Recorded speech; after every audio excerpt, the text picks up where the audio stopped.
तो जी शावकों को शूरता का नाम कैसे पचेगा। और पुरखों ने प्राण दे संयोया परिपाटियों को संतति है सोई तो अस्तित्व कैसे बचेगा।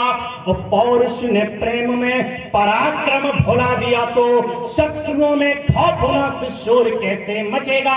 कि पौरुष ने प्रेम में पराक्रम भुला दिया तो शत्रुओं में खौफनाक शोर कैसे मचेगा।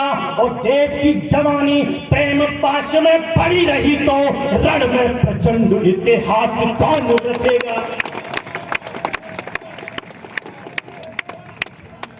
बहुत बहुत प्रणाम करता हूं, मन बना दिया आपने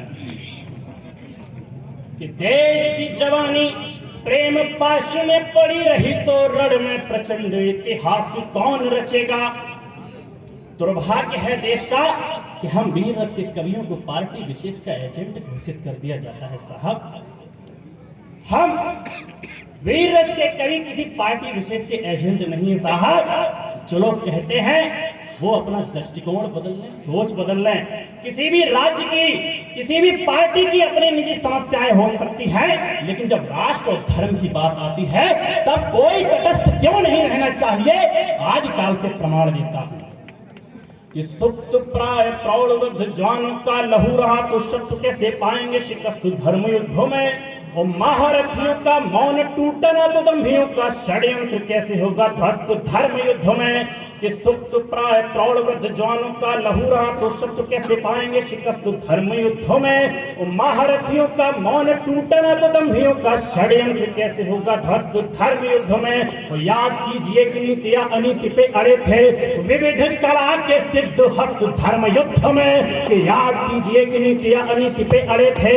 विविध कला के सिद्ध हस्त धर्म युद्ध में। और पापियों के पक्ष में पितामह खड़े थे और केशव भी थे कहां तटस्थ धर्म युद्ध में।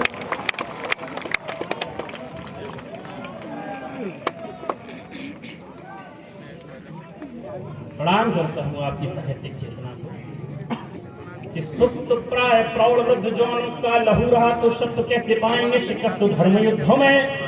महारथियों का मन टूटना तो दंभियों का षड्यंत्र कैसे होगा ध्वस्त धर्म युद्ध में। वो याद कीजिए कि नीति या अनीति पे अड़े थे विविध कला के सिद्ध हस्त धर्म युद्ध में। याद कीजिए कि नीति या अनीति पे अड़े थे विविध कला के सिद्ध हस्त धर्म युद्ध में। और पापियों के पक्ष में पितामह खड़े थे और केशव भी थे कहां तटस्थ धर्म युद्ध में। इसलिए तटस्थता स्वीकार नहीं है साहब। जब राष्ट्र और धर्म की बात आती है तो पक्ष चुनना ही पड़ेगा।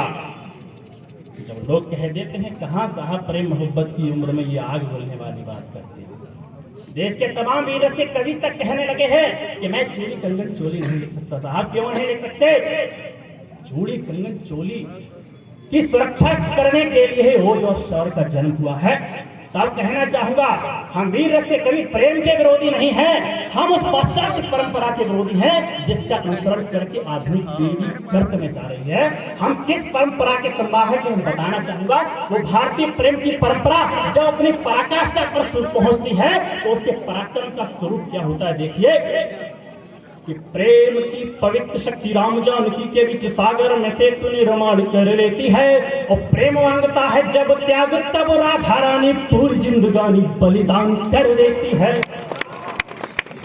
कि प्रेम की पवित्र शक्ति राम जानकी के बीच सागर में सेतु निर्माण कर लेती है। और प्रेम मांगता है जब त्याग तब राधा रानी पूरी जिंदगानी बलिदान कर देती है। और प्रेम शक्ति का प्रमाण देने हेतु मीराबाई होकर निडर विष पान कर लेती है। कि प्रेम शक्ति का प्रमाण देने हेतु मीराबाई होकर निडर विष पान कर लेती है। और राज्य की सुरक्षा हेतु प्रेम की निशानी रूपो हारा रानी निज शीश दान कर देती है।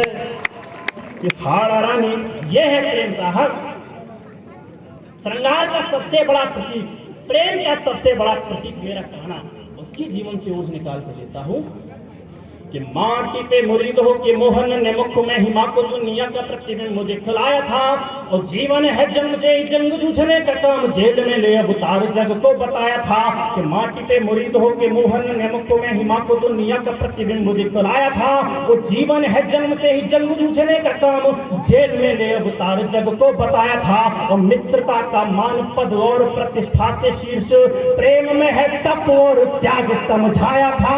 कि मित्रता का मान पद और प्रतिष्ठा से शीर्ष प्रेम में है तप और त्याग समझाया था। और धर्म की रक्षा के लिए प्रेम के प्रतीक ने ही बांसुरी को छोड़ के सुदर्शन चलाया था।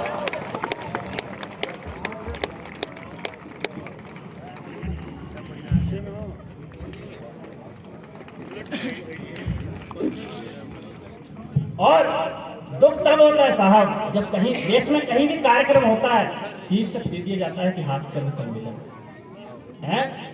आखिर आयोजनों की आवश्यकता क्यों होती है? ऐसे देश में तमाम कवि सम्मेलन ऐसे होने लगे हैं जिसमें वीर से कवियों को नहीं बुलाया जाता है। मैं आवश्यकता बताना चाहूंगा क्यों आदिकाल से हम जैसे लोगों की आवश्यकता है। कि जामवंत बिन हनुमंत को जगाता कौन, छीर पार रक्षों की रीढ़ कौन तोड़ता। और देते निर्देश कृष्ण खींचता प्रपंच कौन, कौन दुशासन की भुजाओं को मरोड़ता।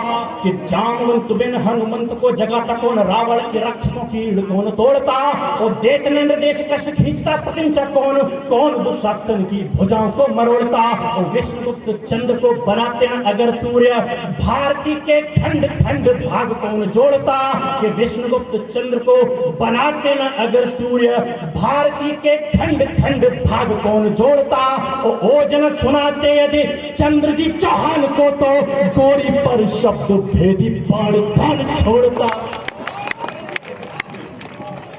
ओजन सुनाते यदि चंद्र जी चौहान को, तो गोरी पर शब्द भेदी बाण कौन छोड़ता।